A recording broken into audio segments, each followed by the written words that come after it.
Good afternoon and welcome to TVM-News. Today is Friday, April 16th, 2021. I'm Emma Rushworth. And I'm Ellen France. Today we'll tell you about Marywood's senior art exhibits. We also have news about a new Army Secretary. And we'll check in with TVM sports anchors Cheyenne Amick and Eric Spivak. The Friends of the Poor will be holding a flea market tomorrow, April 17th, from 9 a.m. to noon. The flea market will be held at the Friends of the Poor warehouse in South Scranton. Any member of the community is invited to join. Marywood's Office of Institutional Equity and Inclusion has announced its commitment of solidarity to the LGBTQ+ community. The office said that recent events have sparked them to feel the need to reaffirm their position of support. The office also says that in the coming months, they will take more steps towards implementing LGBTQ+ training for faculty and staff, LGBTQ+ specific activities, and expand their LGBTQ+ services on campus.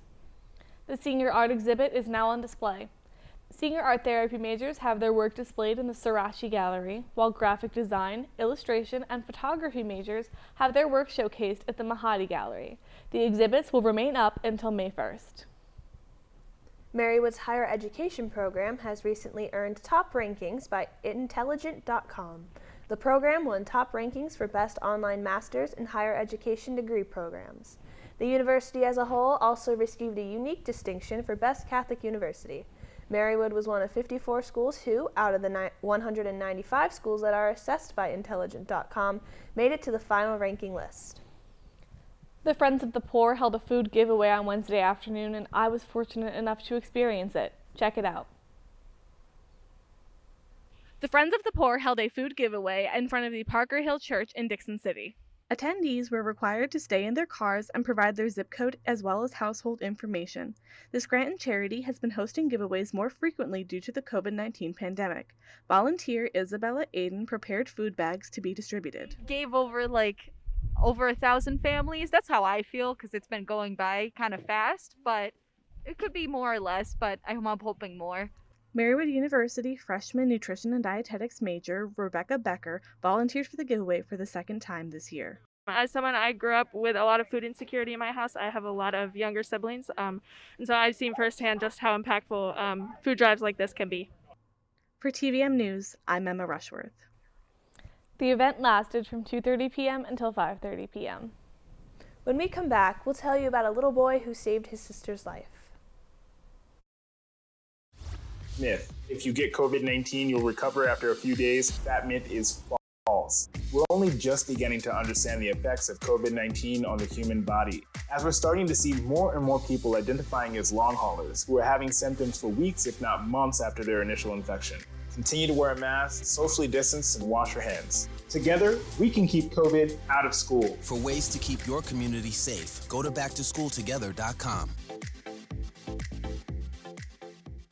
Hey Bobo, do trees tell each other stories? I'm sorry, I'm afraid I don't know that. Hey, why don't we go find out? Listen.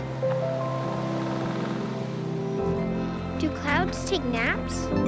I couldn't tell you. Dad, do stars visit their friends? Look!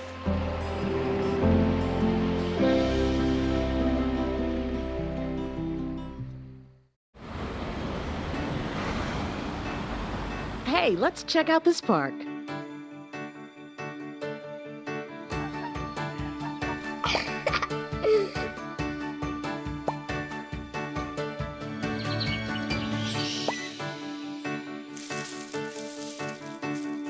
Oh, wow, that's really cool. To find a great local park or forest near you, go to discovertheforest.org. I don't think we're free in this country. For 100 years, you saw Black people menaced and targeted and lynched and beaten and brutalized. I think we're burdened by this history. More people have to be willing to do that uncomfortable, inconvenient thing that justice requires for things to get better. Truth can inspire change. Learn more at EJI.org. Welcome back to TVM News. High school students in Scranton returned to in-person classes this week for the first time in over a year. Seniors at West Granton High School on Luzerne Ave gave tours to freshman students who were unfamiliar with the school layout. Senior Molly Doherty said the experience was a good way to give the students school pride. While West Granton High School is open for in-person learning, more than half of the students opted to remain online for the remainder of the school year. Knoebels Amusement Park hosted a drive-through job fair on April 10th. Applicants were able to go through the whole hiring process from the comfort of their car after filling out an application. The park is looking to hire roughly 800 people before it opens in 2 weeks. Just under 150 people applied for jobs on Saturday, and some were even hired on the spot. A hospital in Wayne County will be hosting a vaccine clinic. Wayne Memorial Hospital in Honesdale is hosting a Moderna vaccine clinic today until 3 p.m. No registration is required prior to attending the clinic, but a registration form is available for those who hope to get in faster. An 8-year-old boy from Luzerne County was recognized by the Freeland American Legion and had a parade thrown for him after he saved his baby sister's life. Jackson Dempsey saved his 1-year-old sister's life when she was choking on a chicken nugget. He used a technique he learned from wrestler John Cena on a Nickelodeon show and saved his sister's life.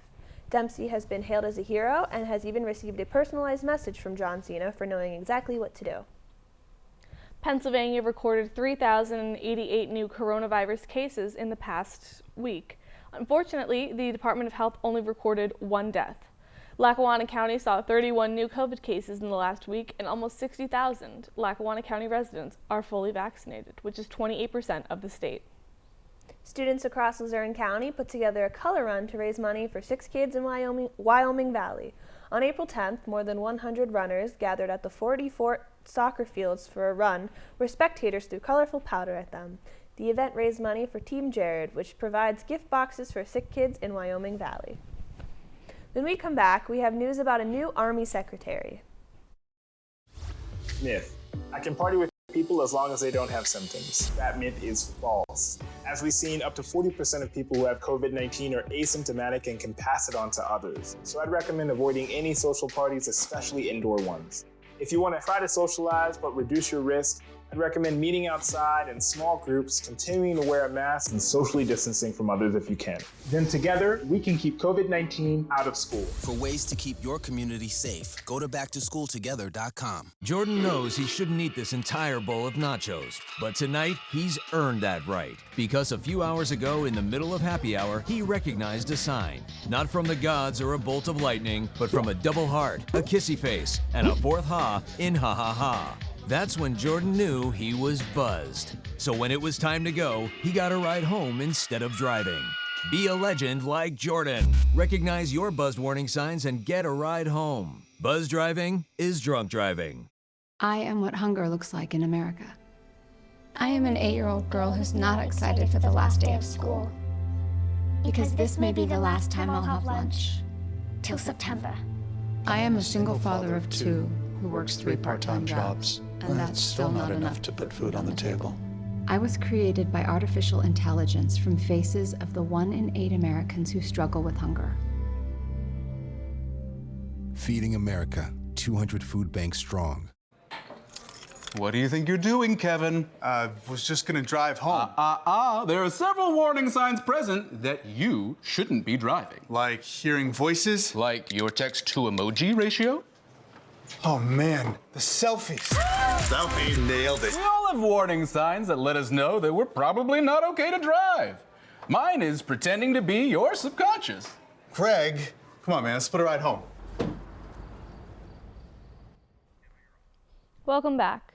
The Army might be led by a woman for the first time in U.S. history. President Biden is expected to announce Christine Wormuth as the new Army Secretary. Wormuth is a former senior Pentagon official who led Biden's Pentagon transition team after the election. If confirmed by the Senate, she will be the first woman to hold the position. Prince Philip, husband of Queen Elizabeth II of England, died on April 9th at 99 years old. The Duke of Edinburgh was the father of Prince Charles and grandfather of Princes Harry and William. Him and the Queen were married for almost 74 years and have 10 great-grandchildren together. His funeral is set for tomorrow at 3 p.m. Georgia's controversial voting restrictions has cost the state more business this week. Will Smith announced he will be moving production of his film Emancipation out of Georgia in protest to the new laws. This comes after the MLB All-Star Game was moved out of Georgia and Coca-Cola condemned the bill's passage. Coney Island has reopened its attractions after being closed for a year. On April 9th, the iconic Wonder Wheel and Cyclone started up for the first time since the summer of 2019. New York City Mayor Bill de Blasio said that the reopening was, quote, one of the best days of the year. The NCAA announced support of transgender athletes this week.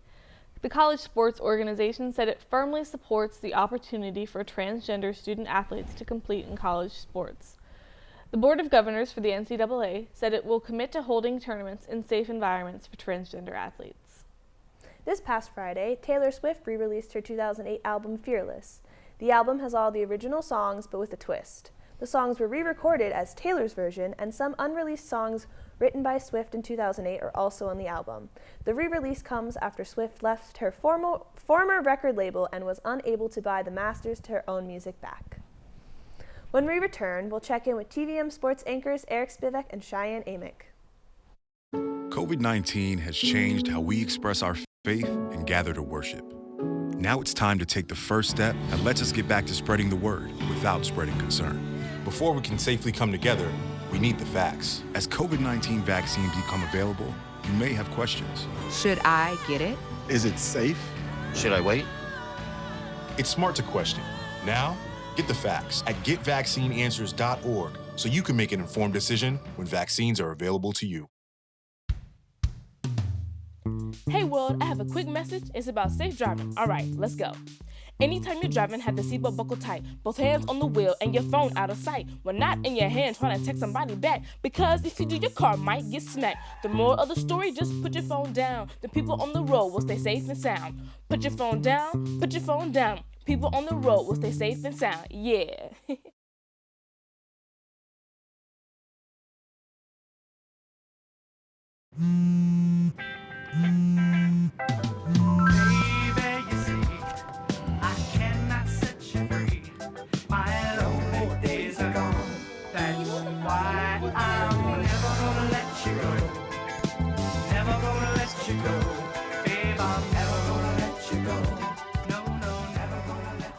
Here you go. Thank you. Thank you. Never gonna let you go. Never gonna let you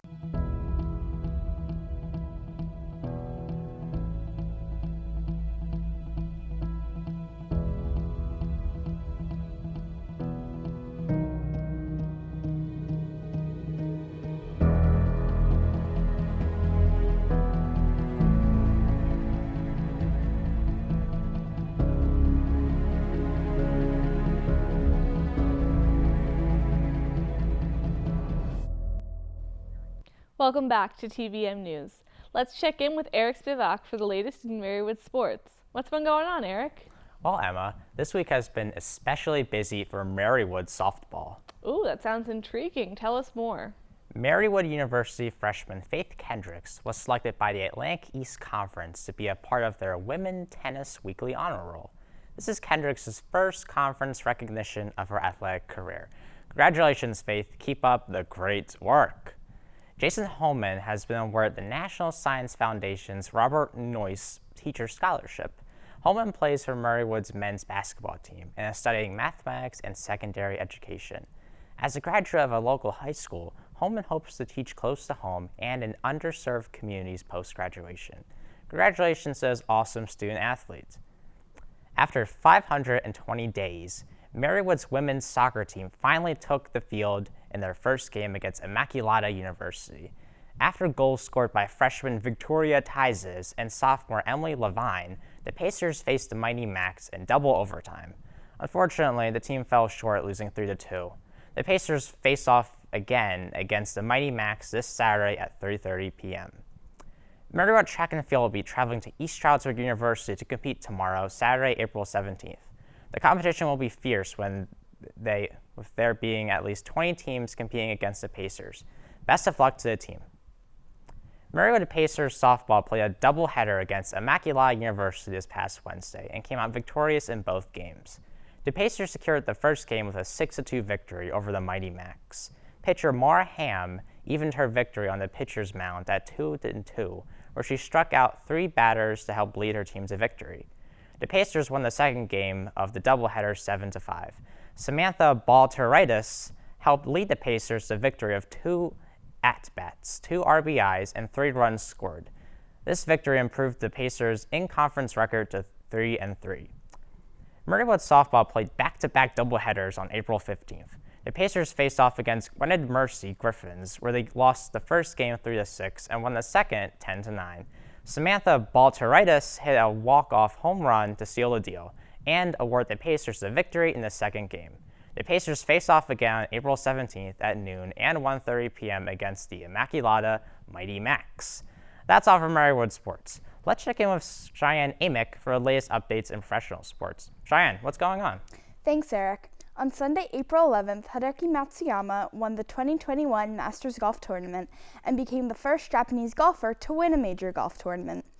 The Japanese golfer finished 1 shot ahead of Will Zalatoris with a score of 10 under par. This win ends an almost 4-year winless drought for Matsuyama. The Philadelphia Phillies won 7-6 against the Atlanta Braves on Sunday, April 11th. After the game had ended, controversy upward over a plate call. Phillies third baseman Alec Boehm slid into home plate and was called safe by the umpire. However, the replays show that Boehm may not have touched the base. After a long game delay that allowed for further replay to be further reviewed, Boehm was still deemed safe and the run went to the Phillies. The MLB ruling stated the replay official, quote, could not definitively determine that the runner failed to touch home plate prior to the fielder applying the tag. The Los Angeles Lakers won their game against the Charlotte Hornets 101-93 this past Tuesday. The Lakers closed the game by scoring 9 points in the last 2 minutes of the game, while the Hornets only scored 2. This was the last game in a 7-game trip for the Lakers. That's all for sports this week. Back to the desk. Thanks, Cheyenne. A Texas man has completed a 2,761-mile journey by running from Disneyland to Disney World. Don Muchow, 59, wanted to complete the run from Anaheim, California to Orlando, Florida in just 90 days. However, due to the COVID-19 pandemic, the run started on February 1st, 2020 and just ended this month, with Muchow running for 90 days within that time span. Muchow ran to raise awareness for type 1 diabetes and never once on the journey thought about stopping. I guess he proved he could go the distance. Yeah, he really got the best of both Disney Worlds. That's going to do it this week's edition of TVM-News. From everyone here at TV-Marywood, thanks for tuning in. Be sure to follow TV-Marywood's YouTube page and like the TVM Facebook page to stay up to date on the latest happenings and to watch additional content. I'm Emma Rushworth. And I'm Ellen Franz. We'll see you next week.